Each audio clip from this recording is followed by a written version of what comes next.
YouTube, Facebook, Instagram, WhatsApp, Periscope, podcast, rádio, televisão, enfim. A comunicação evolui vertiginosamente ao longo dos anos. Talvez Roquete Pinto, pai da radiodifusão no Brasil, não tivesse ideia que o rádio não teria a função que ele imaginava, que era difundir a educação no país. O veículo radiofônico, ao longo dos tempos, não serviu para educar o povo, mas sim para informar e trazer entretenimento. Já Chateaubriand, ao inaugurar a TV Tupi em 1950... Foi inaugurada às 5h30 da tarde a primeira estação de televisão da América do Sul. Jamais imaginaria que aquela novidade chegaria ao surpreendente número de quase 100 emissoras somente no estado de São Paulo. Na era de influenciadores digitais, youtubers, blogueiros e outros, fica a dúvida se hoje há ou não a necessidade do texto correto e da apuração bem feita. Na liquidez do sociólogo polonês Zygmunt Bauman, o caráter temporário das coisas parece cada vez mais evidente e badalado por muitos. Mas será que é esse o caminho correto? Com uma grita estridente, recheada de palavrões e algumas baixarias vistas com frequência? Credibilidade, seriedade, isenção, didática sempre foram premissas na minha trajetória no rádio brasileiro. E sempre que fiquei na dúvida sobre algo, eu perguntei. Por isso agora, no programa de hoje, nós vamos perguntar sobre os rumos da comunicação no país.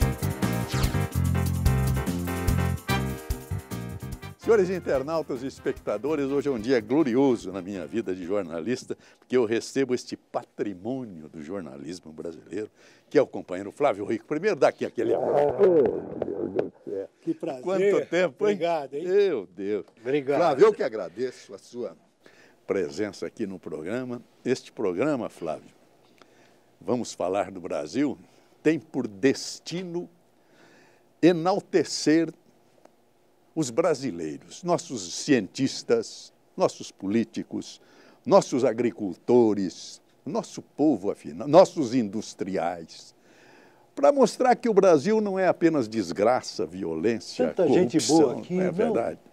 Então, essa é a ideia, mostrar que há um outro Brasil que está inserido na nação. Uma frase que eu usei e repito aqui, o que apodreceu foi a República, não a nação. Não é verdade, Flávio? Perfeito. Então perfeito. é isso, e falar da televisão e do rádio.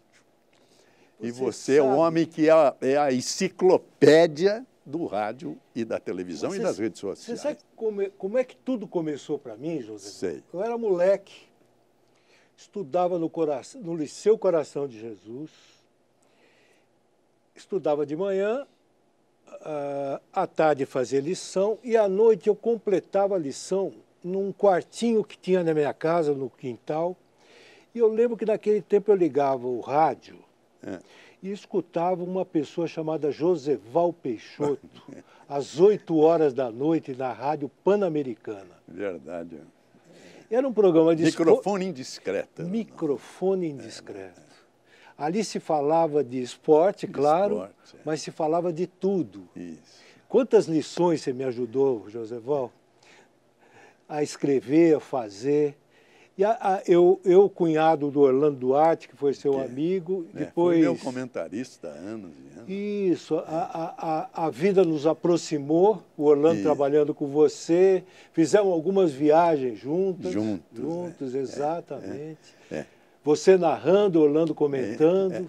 Senhores espectadores, esse nome que ele acaba de citar, Orlando Duarte, foi o homem que construiu a primeira revolução no rádio esportivo brasileiro. Nós éramos todos da Bandeirantes, saímos em grupo, eu, Braga Júnior, Darcy Reis, Cláudio Karsug e Orlando. E Roberto Carmona contratado. E Roberto Carmona veio depois, para ganhar 10 vezes mais do que a gente ganhava, sem nenhuma crítica à Bandeirante. Claro. É que ele, viemos para a Record, para o grupo Paulo Machado de Carvalho. Eu comprei um carro, eu não sabia guiar, chamei um tio para...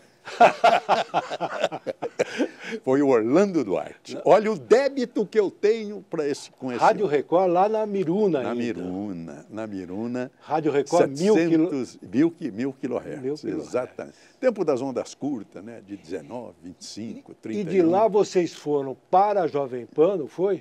Não, depois da Copa da Inglaterra, a Rádio Pan-Americana mudou de nome, passou a ser Jovem Pan, mas como consequência do Roberto Carlos, da juventude da Jovem Guarda. E como surgiu a Jovem Guarda, hein? Você lembra do programa? Eu não me lembro, eu vou contar para você. Não me lembro. Vou contar essa história para você. As televisões transmitiam os jogos do Campeonato Paulista. Certo. No domingo à tarde. Certo. Era Raul Tabajara, Paulo Plané Buarque, Flávio Azete e Silvio Luiz de repórter de campo. Isso, os 4. Exatamente. Teve uma época que teve o Reale Júnior ainda. Isso, é o Canarinho. Exatamente. O repórter Canarinho. Mas aí o Mendonça Falcão, que foi presidente da Federação Paulista de Futebol, resolveu cobrar das televisões os direitos de transmissão. Certo. TV Tupi e TV Record. E as duas não tinham dinheiro naquela época para bancar aquela brincadeira, saíram fora. O Paulinho Machado de Carvalho, sem ter o que pôr no lugar, ele conversou com o Marcos Lázaro. Marcos, você precisa me ajudar, eu preciso botar um programa musical aqui. E o Marcos falou assim, tem um rapaz aparecendo aí, o nome dele é Roberto Carlos, dá para a gente fazer um programa chamado Jovem Guarda. Ele, Erasmo, Vanderlei e toda aquela turma. E olha o que aconteceu. Veio a Jovem Guarda. Foi um sucesso extraordinário. Graças à Jovem Guarda da dupla Roberto Carlos e Erasmo Carlos, junto com a musa Vanderleia. Num cinema de São Paulo, 15 mil pessoas aplaudem gritando: "Ei, ei, ei, Roberto é nosso rei", ou "Asa, asa, asa, Roberto é uma brasa", num show transmitido ao vivo pela TV Record. Eu sou do tipo que não gosta de casamento, de tudo que eu faço ou falo é fingimento. Me chamam lobo mal, me chamam lobo mal. Pode vir que eu estou fervendo.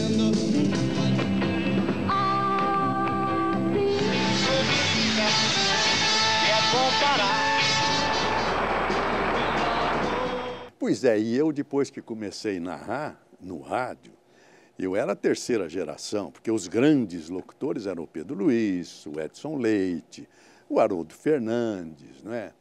O Fiore Giliotti. Eu era o mais jovem, eu não tinha chance, a minha chance era difícil. Sabe o que eu fiz? Peguei esse povo todo e levei para a transmissão e mudei para a transmissão. Iam comigo o Chico Anísio, ia o Erasmo Carlos. Eu lembro. Então, virava uma festa. E eu musicava. A Elizabeth Viana, aquela cantora, o Randall Juliano tinha o Astros do Disco. Exatamente. E eu pegava os destaques do Astro do Disco, eles traziam playback, mudava e a gente botava no ar. Então, assim, com essa modificação, passei a brincar com o goleiro, né? Vai buscar no fundo do gol. Vai buscar no fundo do gol. Penetra na área, vai preparar o tiro, pintou um, atirou para o gol, para a espirrada, Mirandinha atirou para o gol! Mirandinha, o grande soldado desta conquista, é sua, Leão! Vai buscar! Mas não vou falar de mim, eu quero falar de você. Não, mas nós estamos falando nós dois. E você sabe de uma coisa, José? Você sabe de uma coisa? Aí a vida nos separou, cada um foi para o seu lugar e tal, o Orlando para um lado, você para o outro. E eu fui me informar em engenheiro civil. Olha isso. Eu já era repórter de campo e eu fui ser repórter de campo na Rádio Difusora de Guarulhos. O narrador era o Hermano Henning, imagina. Nossa Senhora! E eu estudando engenharia e pagando a engenharia com o salário da rádio, aquele salário pequenininho, que você sabe qual é, ainda mais de repórter de campo. Aí eu vinha, jornalista e engenheiro, consegui exercer engenharia civil durante 7 anos. Olha só. Mas aquele negócio do jornalismo, Te chamava e tal, não sei o quê. Ele me chamava de volta o tempo todo, volta, e eu voltei. Fui trabalhar com o Ferreira Neto, que você conheceu. O Ferreira Neto me colocou na mão do Marcos Lázaro. Eu convivi Ferreira na Record, né? TV Record? TV Record, TV o Ferreira Record. tinha uma... O Ferreira... À noite, meia-noite. Senhor, qual é a proposta ideológica do PT ou não existe proposta ideológica? Não, o PT não tem propriamente ideologia. O PT é um partido burguês como qualquer outro partido. Porque no Brasil ninguém nasce comunista, né? Todos nós nascemos sob a influência da ideologia burguesa. O Ferreira, na verdade, chegou a ser diretor-geral da TV Excelsior. Quando a Excelsior saiu do ar. O Ferreira Neto, inclusive, roubou o cristal do transmissor. Até ele morrer, ele tinha o cristal do transmissor no escritório dele. E o Ferreira Neto, ao mesmo tempo, começou com uma coluna de televisão na Folha da Tarde. Tinha, isso aí. Que ele escreveu por 2 meses. O Ferreira, que você conheceu um dia, ele ligou, aqueles telefones ainda antigos, para mim à tarde e falou assim, olha, hoje eu não vou poder, escreve a coluna para mim. Eu nunca tinha escrito naquilo na vida. Sei. Então, era maquinona, papel, escreveu uma coisa que eu nunca escrevi. Depois que você escrever, você tinha que levar na Barão de Limeira, porque era papel, na redação. Na Folha. E aquilo eu comecei a escrever e escrevi aquela coluna da Folha da Tarde dele até o fim. E aí, no fim, eu fui trabalhar no SBT. No SBT, por isso que que era então Tupi, né? Não, ou já era já SBT? Era SBT. Eu trabalhei com o Ferreira Neto numa época lá, em 1981, quando ela foi inaugurada, e na TVS, o Ferreira Neto realizou o primeiro debate político em rede nacional. Franco Montoro contra Reinaldo de Barros. Foi famoso esse ato, né? Foi uma coisa interessante, porque surgiu por acaso. O Ferreira tinha um programa de entrevistas, ia haver... Foi o primeiro debate, você tem razão. Exatamente. Nós teríamos a primeira eleição para governador de São Paulo, depois do período da ditadura. O Ferreira, conversando com o então prefeito Reinaldo de Barros, falou assim, o senhor toparia debater com o seu oponente? Claro, sim. Fez a mesma pergunta para o Franco Montoro, ele topou e nós montamos o debate. O Silvio Santos não queria o debate, ele tinha acabado de ganhar a televisão e não queria perder. Então, ele nos Estados Unidos, em férias, ficava ligando o tempo todo que era para cancelar o debate. Só que a mídia já estava noticiando. Já estava. Era o primeiro debate nacional e tal. Eu sei dizer que ele chegou no dia do debate, ameaçando que era para tirar o debate de lá e tal. No fim concordou, mas pela primeira vez ele foi ao estúdio da Vila Guilherme à noite. Ele ficou na suíte da emissora, do lado de um telefone, que eu acho que ele ia conversar com alguém. Qualquer problema que tivesse, ele ia apertar o botão e tirar o programa do ar. Mas o debate foi maravilhoso. Foi debate mesmo, os dois brigaram. O Franco Montoro chegou a mandar o Reinaldo de Barros calar a boca. Foi histórico, cala a boca, aquele negócio. Era debate mesmo. E, no fim, ele desceu. Se eu soubesse que era isso, não tinha me preocupado, nem voltado para o Brasil. E aí tomou conta da festa, né? Aí virou o Silvio Santos, que você conhece. Mas essa foi a primeira oportunidade que eu passei no SBT. Na segunda, eu fiz o SBT Repórter. Programa de reportagens correndo o Brasil inteiro. Esse Brasil é maravilhoso. Então, agora porque é agora que eu quero a sua opinião. A televisão e o rádio estão massacrando notícias de corrupção, de violência, de crime, de bala perdida. E o objeto deste programa, como eu já falei na abertura, é enaltecer a brasilidade, a capacidade do ser humano, do brasileiro, de construir. O que você acha disso? Posso te contar uma historinha? Seu João Saad, que você conheceu, muito. Ele era, além de dono, um ouvinte da Rádio Bandeirantes. E a Rádio Bandeirantes tinha um jornal todos os dias, ainda tem, das 7 às 8 da manhã. Eu fundei esse jornal, Como junto chama? com Fernando Solera Gente. e Rubens... Não, Primeira Hora. Primeira Hora. Junto com Rubens Greif e Fernando Solera. Eu que comecei Exatamente. Alexandre Cadum, que era o diretor? Alexandre Cadum. Esse foi um grande jornal. Aí a história, olha bem. Seu João todo dia ouvia o rádio, como é que chama o jornal? Primeira Hora. Primeira Hora. E o pessoal um dia... Está no ar até hoje. Exatamente.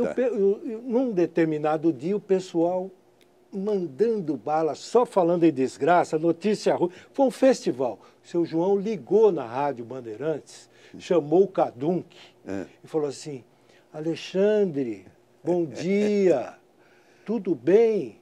O Cadunc, não, tudo bem, seu João, está tudo em ordem. Não, queria só fazer uma pergunta para você. Qual, seu João? Pode fazer. Hoje não nasceu nenhuma flor? Nossa Senhora. Tem bronca melhor que essa? Não tem. E o seu João, ele era adorado lá na casa, né? Por todo mundo. Todos nós. Exatamente. E ele era assim mesmo. A presença dele já... Até há pouco tempo, a Bandeirantes realizava todo ano a festa do seu João. Certo. Os funcionários, sabe, aquela comemoração entre eles e tudo. Mas deixa eu te provocar um pouquinho. Fala. Como é que eu provoco esse homem que...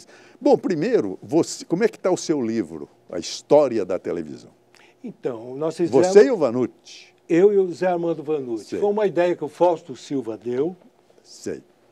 Ele nos reuniu no almoço, nós não éramos próximos, o Zé Armando e eu, nos tornamos grandes amigos depois disso, e o Fausto teve a ideia da gente realizar a Enciclopédia da Televisão Brasileira. O título já foi meio assim assustador, né? Isso é porque ele é o capítulo 1º, né? Enciclopédia da Televisão Brasileira. Aí a gente começamos as pesquisas. Sei. Enciclopédia não dá, Joséval. Porque, primeiro, que para você contar a história de um programa, você teria que citar todo mundo ali. A enciclopédia é um trabalho abrangente, completo, e nós não tínhamos condições para isso. Resolvemos, então, fazer a biografia da televisão brasileira. Certo, é o título do livro. Exatamente. Contar a história dela antes dela chegar aqui até os dias de hoje, que, na verdade, foi até 2017.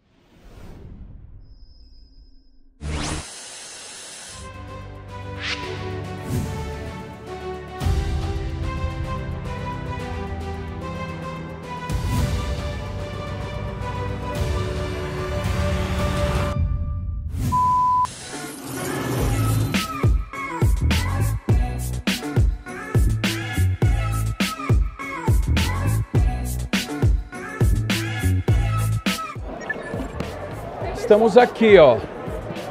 Aqui a nossa história.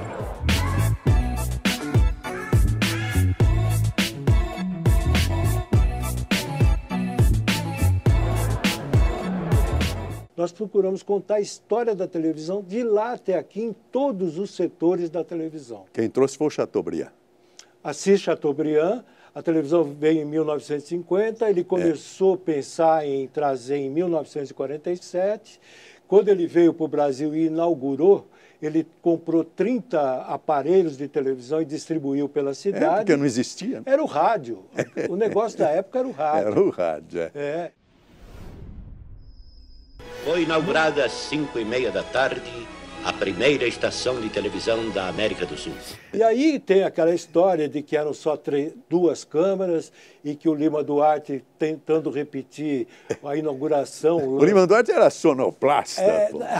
Quebrou o Assis Chateaubriand quebrou uma champanhe numa câmera. É mentira isso. A câmera pifou mesmo e ficou com uma só.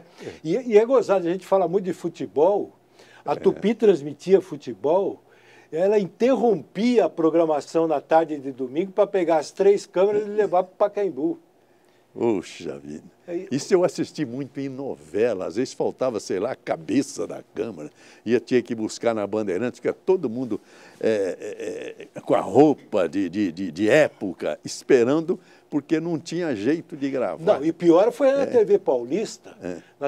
Na TV Paulista, ali no centro da cidade, na Rua das Palmeiras, não é isso? Sei. Ela era num prédio. Isso. E os atores gravavam, vamos dizer, aí no 8º andar. E o outro estúdio era no segundo. Só que o prédio era habitado por um monte de gente. E eles todos paramentados desciam de elevador. Era o século XIX descendo.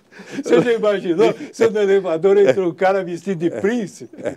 Bom, agora deixa eu mexer com você. Nós tivemos grandes momentos da televisão brasileira, a justiça seja feita. Por exemplo, duplas. Blota e Sônia. Inesquecível. Ayrton Rodrigues e a Lolita.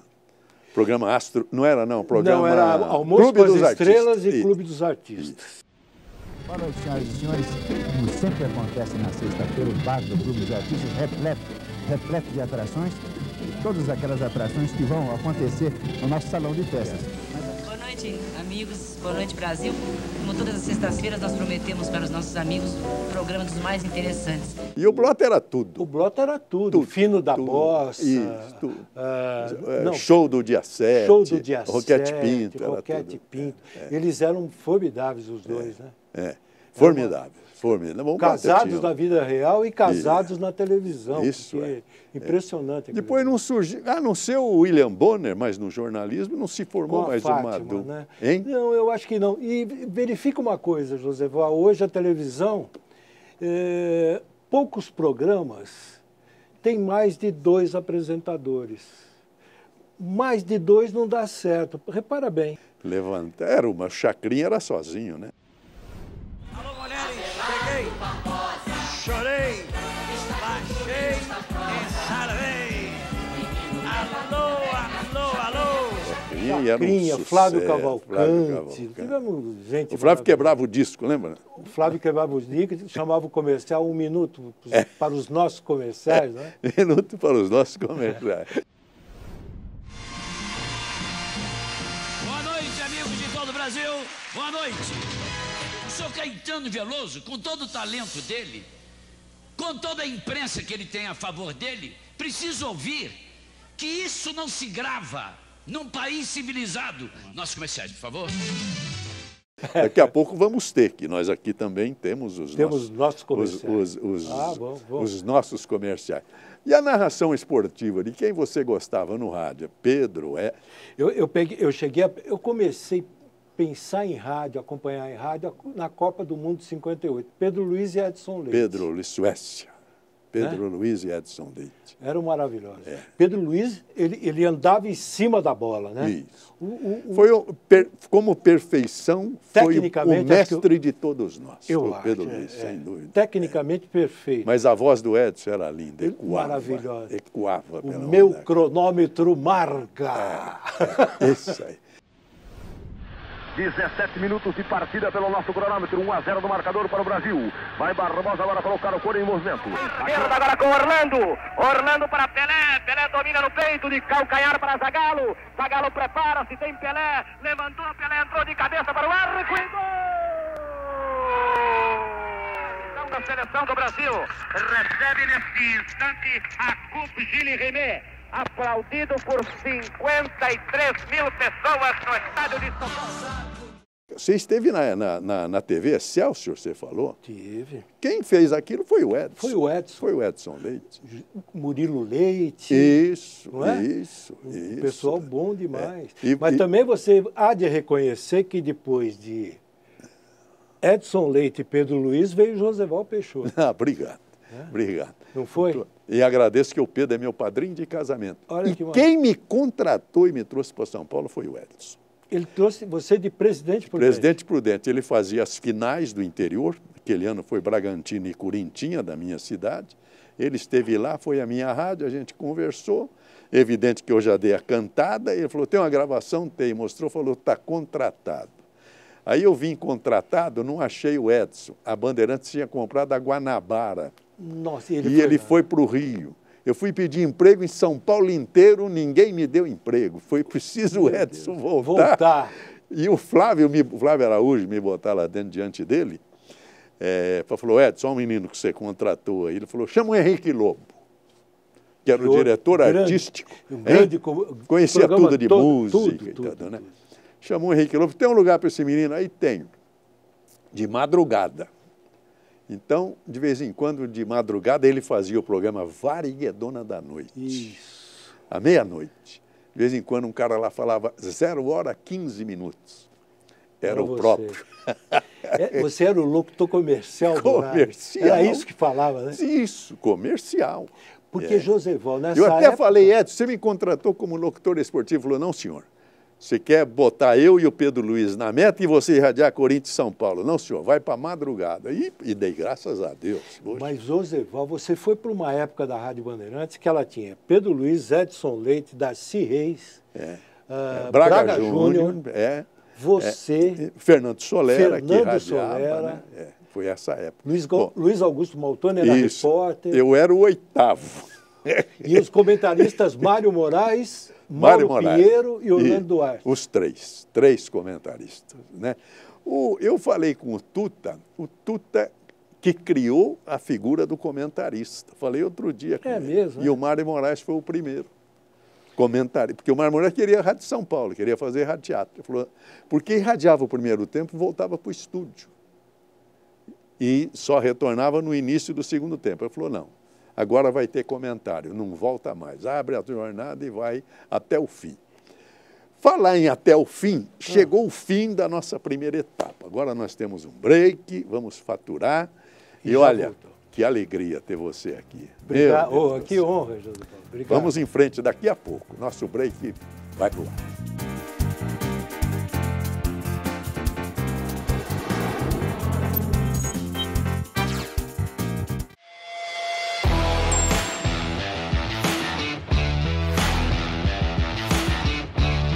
Sérgio Reis chegando.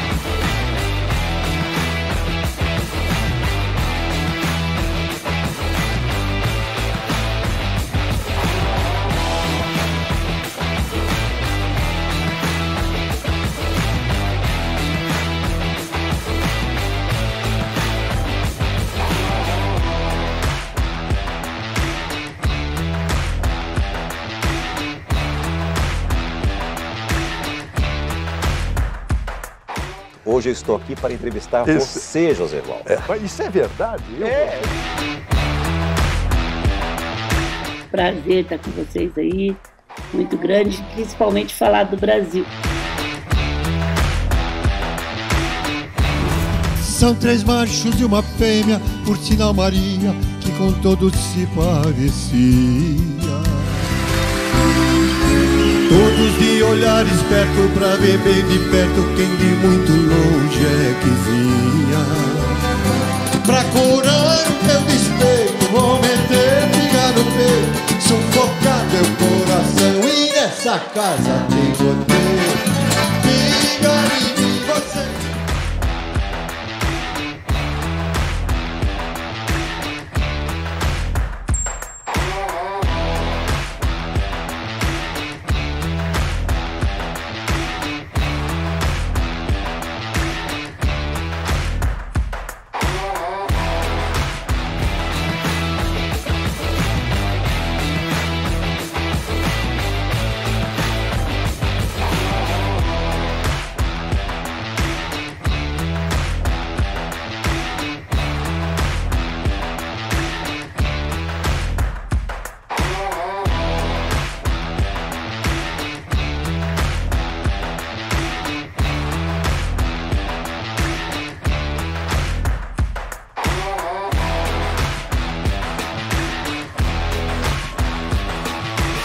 Senhores internautas, estou aqui saudando a todos os internautas e telespectadores para divulgar o nosso programa Vamos Falar do Brasil, que tem o projeto de mostrar o que é o nosso país. Primeira frase que eu usei vale até hoje: o que apodreceu no Brasil foi a República.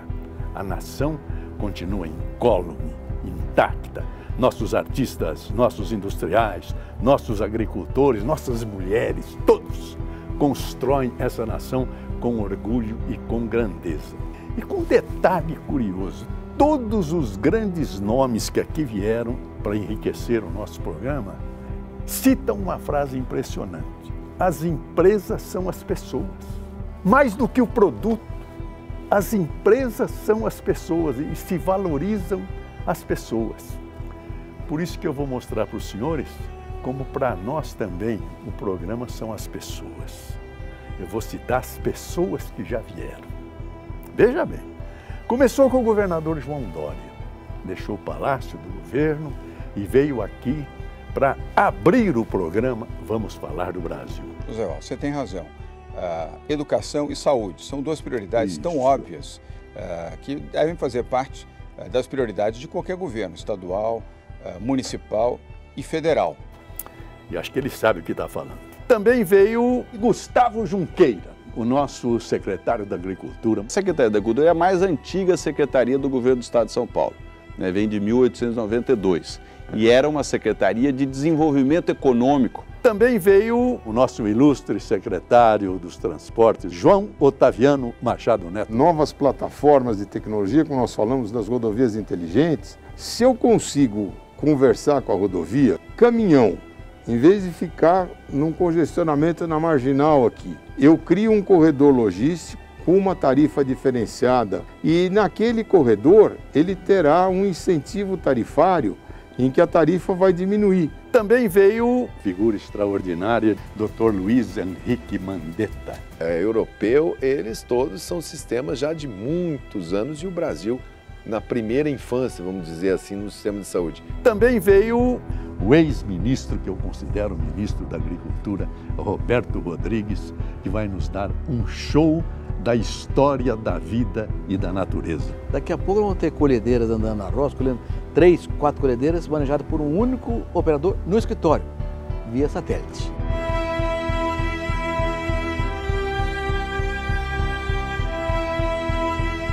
Veio também Luísa Helena. O sucesso nada vem fácil, né? E ninguém tem sucesso, você está de sucesso. Também veio Raquel Sherazade. Joseval Peixoto. Muito obrigado pela sua presença. Muito obrigada Raquel. pelo convite. Essa é a primeira entrevista que eu dou depois de sair do SBT Brasil. E um dia eu fui o assunto mais comentado do Twitter. Um telespectador gravou, postou no YouTube e do YouTube ele explodiu. Foi quando o SBT me chamou. Eu vim para São Paulo para conversar, sair daqui com um contrato assinado. Onde a Itália ela aumentou, né, no ano, mais de 170% a importação dos nossos produtos na cadeia soja para aquele país. Os bancos já deixaram de faturar, só nesse tempo de vida do Pix, já deixaram de faturar mais de R$1 bilhão em taxas. Não sei fazer teatro, não sei fazer cinema, não sei fazer nada. Eu sou rato de televisão. Só sei fazer televisão.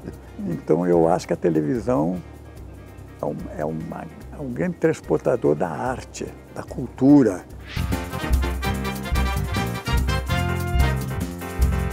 Sérgio Reis. Obrigado.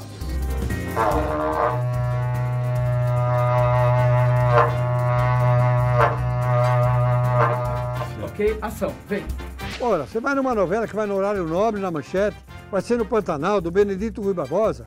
Pô, você é do Pantanal, é pescador, gosta de lá, conhece, eu preciso de você lá. Canta bonito, tem as músicas, nós não vamos fazer dupla, vamos fazer 2 personagens diferentes. E tem uma coisa, nós ainda vamos ganhar e beijar as mulheres bonitas, o que mais você quer, cara? Quando eu conheci o Sérgio Reis, eu conheci também o Van Lins. Na gravadora Odeon, no Rio de Janeiro. Eles estavam lá e de repente me apresentaram. Olha, isso aqui é o Sérgio Reis, cantor Coração de Sérgio Papel, Reis, né? Coração de Papel. Vai. Então a gente se uniu ali e eu estava já naquela época, o meu carro é vermelho, não usa espelho. Como os senhores veem também para nós, as empresas e os programas são as pessoas. Vamos falar do Brasil.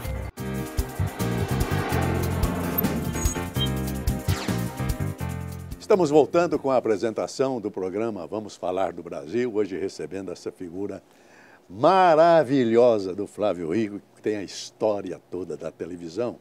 E eu quero recordar com ele um momento dramático da nossa televisão, foi o momento do fechamento da TV Excelsior, que foi um ato do militarismo contra a liberdade de expressão no Brasil, que hoje não tem mais.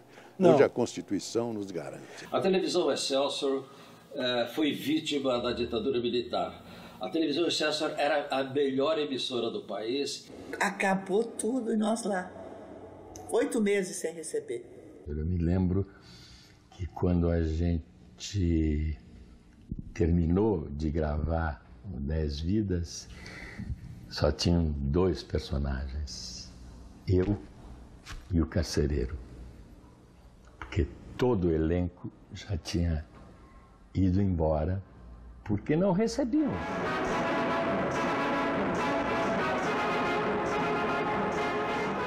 O senhor Visconde continua apreensivo. Confie em nossa palavra. Desejo-lhe uma boa viagem.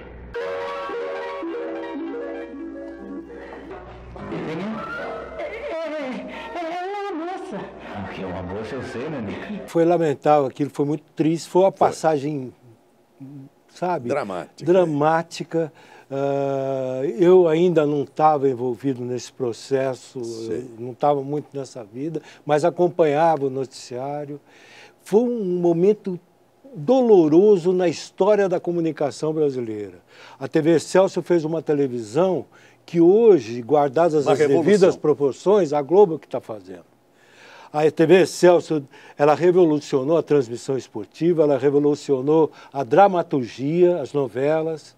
Ela tinha gente lá como Zé Bonifácio de Oliveira Sobrinho, tinha Bibi Ferreira apresentando programas semanais, tinha Chico Anísio. O encerramento à noite era bonito, né? Exatamente. São Paulo. Você quer ver um detalhe, Flávio? Você desculpe te interromper, que eu trouxe para te entrevistar e eu falo também. Não, fala junto, mas é legal isso. Você tem mais para contar do que eu. Eu sou mais antigo até, mas eu vou te dizer por quê. Antes da televisão, porque no interior onde eu estava, que a televisão chegou aqui em 18 de setembro de 50, como você falou, trazido pelo Chateaubriand. Em 54, eu estava em Paraguaçu Paulista, tinha saído do ginásio, começando o colegial, e meu tio ouvia a Rádio Mairinque Veiga do Rio, e a Nacional, lógico. Na Rádio Mairinque Veiga tinha o programa Cidade se Diverte, que fechava com Chico Anísio, a escolinha do professor Raimundo. Olha só. 1954. O Edson Leite trouxe para Excelsior e depois ficou 20 anos, ou mais, sei lá, na TV Globo. E até hoje, com o filho dele, fazendo ele... Bem lembrado. É remontada, Bruno Mazeu, que é a própria figura do pai, como o professor Raimundo. E a proposta do programa é uma das coisas mais maravilhosas que existe. O Chico, como professor, ele contratava os alunos eram todos humoristas desempregados que ele colocava... Mas de alto coturno, hein? Grandes humoristas. Exato. Nossa. Walter Dávila. Nossa. Zé Trindade. Zé Trindade. Costinha.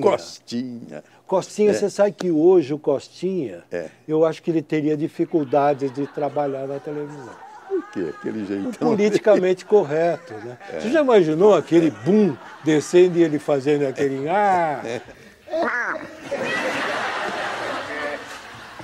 E outra, era um humorismo sadio. Eu me lembro do Zé Trindade, por exemplo, no Balança Mas Não Cai. Falou, agora vamos, o cinema do edifício Balança Mas Não Cai vai dar um prêmio para quem trouxer uma pulga. Aí veio o carioca lá e falou, aqui está a pulga. Ele falou, essa não vale, as nossas são carimbadas. E você ria. Você ria. A diferença do humor de lá de trás com o de agora é que antes você ria, né? Isso. O programa de humor da televisão do passado, ele conseguia fazer você rir. Hoje eles são, no mínimo, no máximo, engraçados. Outra coisa que eu quero dizer e gostaria da sua assinatura, com todo o respeito ao Charlie Chaplin, que é esta figura magistral do humorismo mundial, mas o Chaplin fez um personagem. O Chico Anísio fez mais de 100. Não é verdade, Flávio? Imagina uma coisa, o Chico Anísio fazia aquele Chico City na TV Globo, uma vez por semana aquele programa ia ao ar.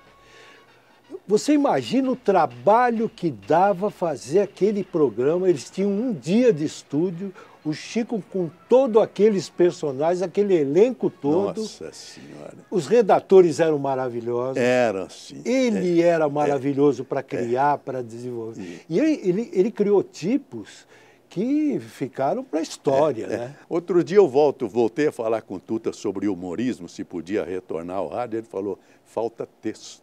Exatamente. Mas o Eram texto, duplas, né, que escreviam, né? Exatamente. Marco César foi um grande redator. Carlos Alberto de Nóbrega foi redator. Até hoje ele escreve para a praça. Entendeu? Tivemos, e nós não podemos esquecer nunca, a família Trapo da TV Record. Nossa. Aquilo foi uma história, né? Foi. Era Otelo Zeloni, Golias, Jô Soares, Renata Fronze, Cidinha Campos, Nair Belo. Minha posição, botar outro no lugar, eu não vou ficar nervoso? Mas, tio, é pro bem do time, tio. Vai entrar um cara que é muito melhor do que o senhor. Esse aqui que vai jogar? É esse. Infelizmente não vai dar. Mas era um elenco maravilhoso. Renata Fronze, vou falar uma passagem, eu narrava carnaval pelo rádio no Rio, mas na hora do desfile do municipal eu apanhava. Então eu trouxe a Renata Fronze, que ela que fazia a descrição, e ela trazia para a cabine simplesmente o grande narrador, o que fazia a crônica do dia na Nacional, César Ladeira. César Ladeira. Aquele monstro que é César Ladeira, ele ficava do meu lado, já aposentado, e eu, que acompanhava a vida do César, eu narrando e ele sem falar nada. Eu ficava até constrangido. Viu, César Ladeira, que você deve ter ouvido quando você estava a Crônica da Cidade. Exatamente. Escrita por Genolino Amado. Olha aí. Deus do céu. Que coisa, hein? Você tinha que ter me entrevistado para o seu livro, pô. Você esqueceu. Acho que sim, hein, Joseval? Agora vamos falar da crise que está atingindo a comunicação brasileira, porque eu vivi um momento sério da crise. A década de 60 e 70, lembra bem, fechou a Organização Vitor Costa, fechou Rede Piratininga, fechou a Tupi, os associados, Tupi. Não é verdade? Como é que está hoje? Você que fechou frequenta... Tupi, fechou Manchete, fechou Excelsior. Isso, a Excelsior. Entendeu? Silvio Santos ficou com o prefixo que era da Tupi, certo. Canal 4 em São Paulo. O Bloco ficou com o Canal 9, né, que era da Excelsior. Isso. E aí, hoje, nós tínhamos lá TV Cultura, TV Tupi. Canal 2, Canal 4. Canal 5, 7, era nacional, 11 e 13. 7, 9, 11 e 13. Exato. Flávio, eram 5 ou 6 emissoras de televisão. Hoje tem mais de 100 só em São Paulo. E acho que umas 200 no Brasil. Como é que você vê essa televisão que está no ar hoje? Eu acho que o Brasil não tem condições de ter tantas redes de televisão. São muitas redes de televisão, passa de 20 se você botar no papel. Entendeu? E não há dinheiro para bancar tudo isso aí. Eu acho que esse é um trabalho que tinha que ser racionalizado. Porque hoje nós temos uma TV Globo aí disparada, ela já pensando em concorrer com Netflix, com Amazon, com Disney, etc. E as outras aqui, sabe, não sabendo para onde correr, enfrentando sérias dificuldades. Sérias dificuldades em produzir programação, em fazer programação e ter essa programação aceita pelo público. Eu acho que o grande erro que se cometeu na televisão, Joseval, é que a televisão, desde lá no começo, ela apostou na criatividade do profissional da televisão brasileira, desse pessoal todo que faz televisão. Porque a televisão veio do rádio. Nada foi copiado, ela foi uma adaptação do rádio. Chico Anísio, que eu acabei Exatamente. de citar. Nós aprendemos a fazer aqui um jeito de televisão diferente do que se fazia no mundo inteiro. Não tinha dinheiro para comprar filme, a novela era ao vivo, que era o teleteatro, entendeu? Teleteatro. As transmissões, aquela que eu te falei, pega a câmera daqui e leva para o Pacaembu para trazer de volta. A transmissão, você lembra quantos quilos, quantos metros de fio a gente estendia pelo estádio? Verdade. Né? Então, eu estou colocando isso porque hoje a Globo está lá em cima e as outras estão com dificuldade. Sabe por quê? Porque elas querem comprar coisa de fora. Investem em formato de fora, comprando em dólar, gastando milhões de dólares com isso, se elas pegassem esse dinheiro, essa verba, e investissem no profissional da televisão brasileira, na capacidade de criação do profissional da televisão brasileira, todas estariam vivendo de forma diferente. Eu tenho certeza disso. Fazer televisão do brasileiro para o brasileiro. Às vezes eles fazem uma televisão que eles compram a coisa lá de fora, do tcheco, sei lá, do americano para o brasileiro, querem fazer engolir uma coisa que a gente não quer. É verdade. E o rádio, eu gostaria também da sua assinatura, porque o rádio também está por sérias dificuldades. E é curioso como o rádio tem um poder de comunicação, um conteúdo extraordinário. Outro dia eu fui procurado por uma rede do Paraná que quer vir para São Paulo, eles queriam uma ajuda para vir para São Paulo. Eu falei, deixa eu ouvir todas as rádios. Tem umas 30, metade é Jesus Cristo. Então, metade. Então, se deixar, ou seja, é a lei do menor esforço. Isso, os pastores e os políticos acreditam Mas no aí rádio. é uma herança daquela ditadura que foi distribuindo concessão para cima e para baixo para pessoas que não eram do meio. Certo. Desse uma emissora de rádio para você ia encher de programas bons lá dentro, chamar todo mundo que faz rádio. O pessoal que ganhou as rádios, que ficou como dono de rádio, eles querem ser deputado federal, eles querem ser senador, mas não estão ligando para aquilo.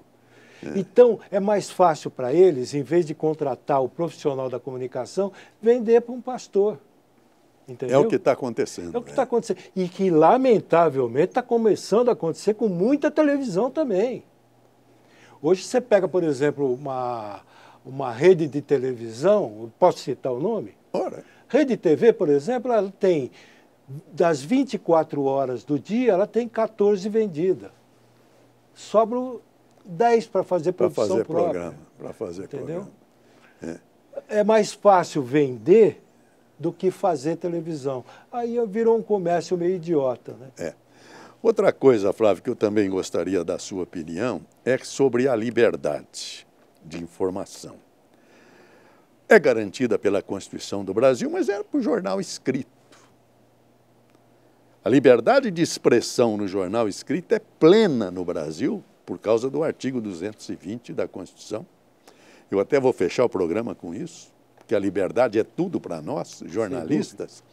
Mas o rádio é uma concessão, o rádio e a televisão.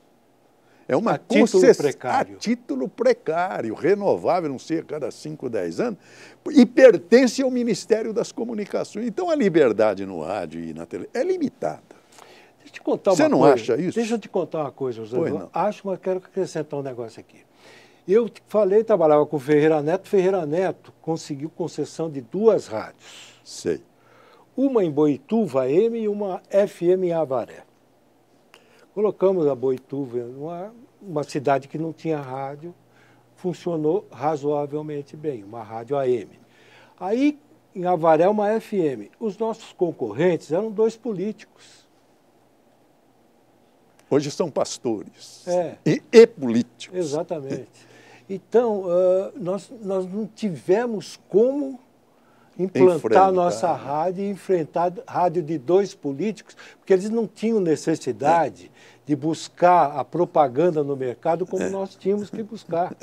É a reclamação do Silvio Santos, acho que até uma referência à Record, numa festa, quando eu fui para o SBT, a gente foi lá para o Guarujá, e ele fez um discurso lá, o dinheiro do SBT não cai do céu. Exatamente. Ele está malhando a Record. Cutucando a igreja. Foi uma reunião no hotel dele, foi, né? no Jequitimá. Ele de bermuda, eu lembro dessa vez. Isso aí. Não foi verdade? Foi verdade. Isso aí. E, muito bem, o Flávio.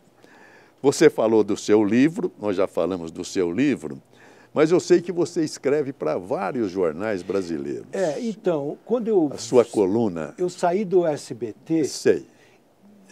Isso em 2002, 2003, fiz o SBT Repórter lá. E pelo SBT Repórter eu corri o mundo, mas eu conheci principalmente o Brasil. Esse Brasil é maravilhoso. É maravilhoso.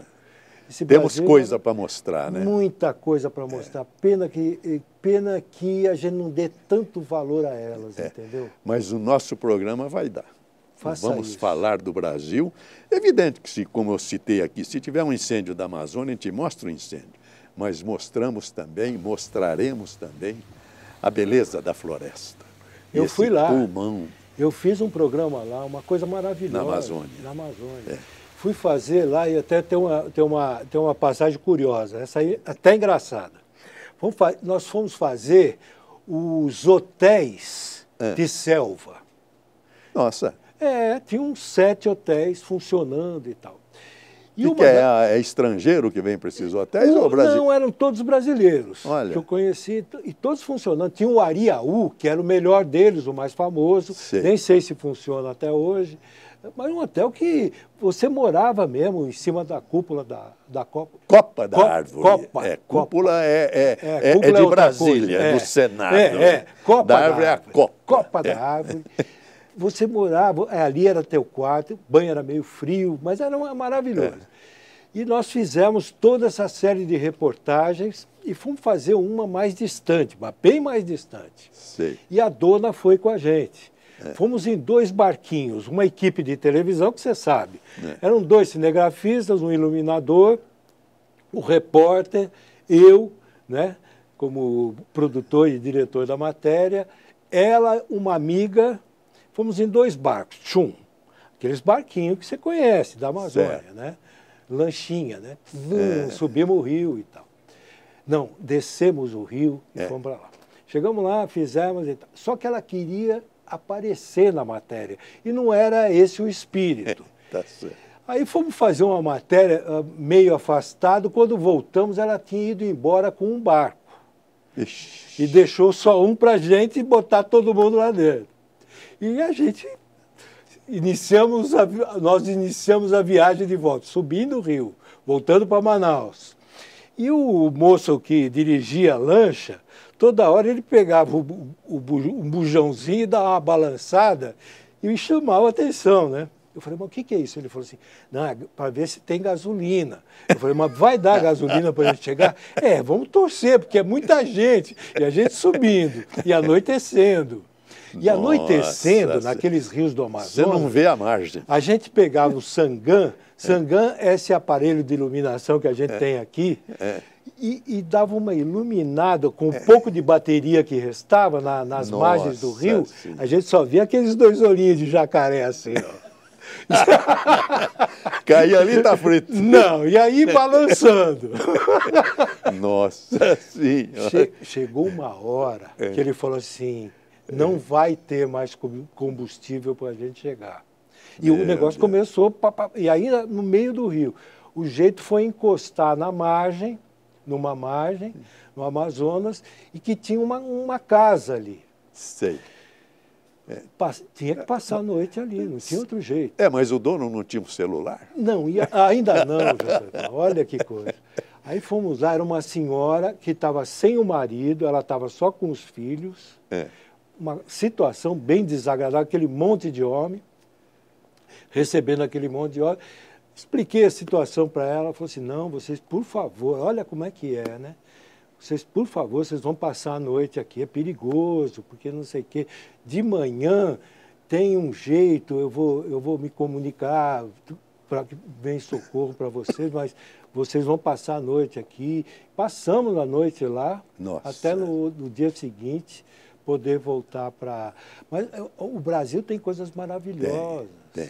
Aquela selva amazônica, ele é rico. Nossa Senhora. Entendeu? É muito bonito.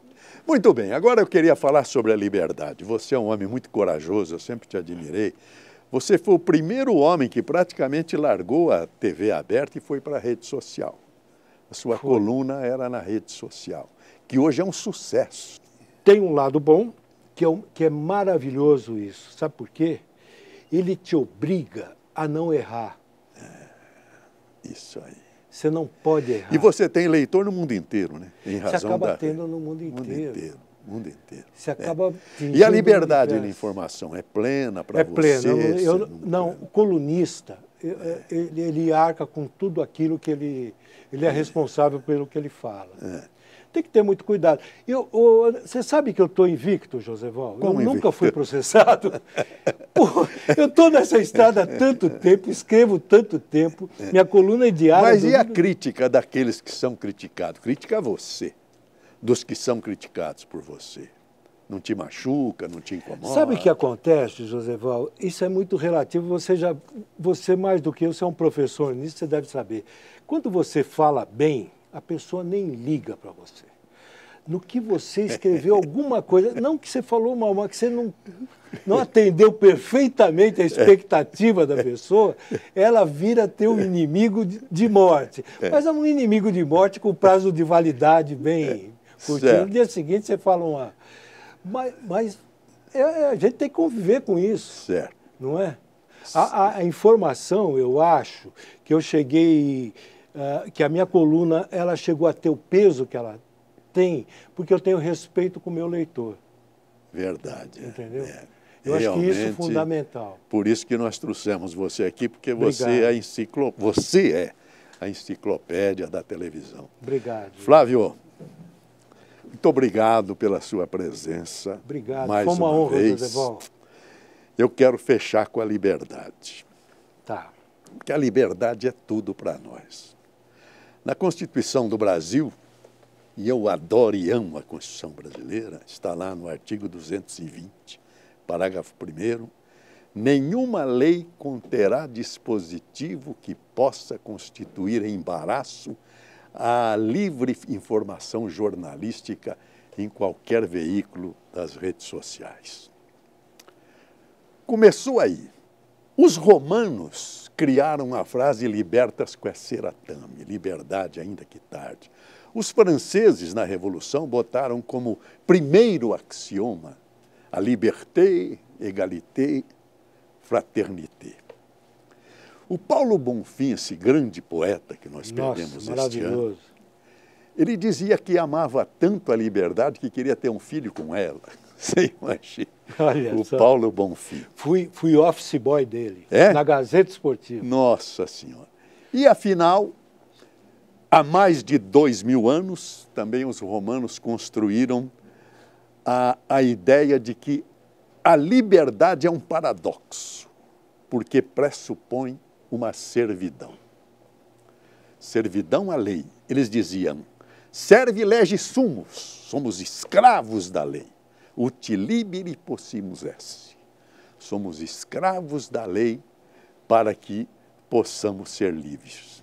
E o Castro Alves, no Ode ao 2 de julho, fala que, de repente, no campo de batalha, uma voz se ergueu clara e divina. Eras tu, liberdade peregrina, esposa do porvir, noiva do sol. Maravilha. É a nossa liberdade. Muito obrigado a você, Flávio. Foi uma alegria. Nossa Senhora. A gente não pode ficar muito tempo separado, né? É verdade, né, José? Não pode. Você já imaginou? Quando você falou do barquinho que desceu, o pescador também quer descer rio abaixo. Nós precisamos nos encontrar mais. Tá bom? Vamos fazer isso. Vamos. Flávio, muito obrigado. Obrigado.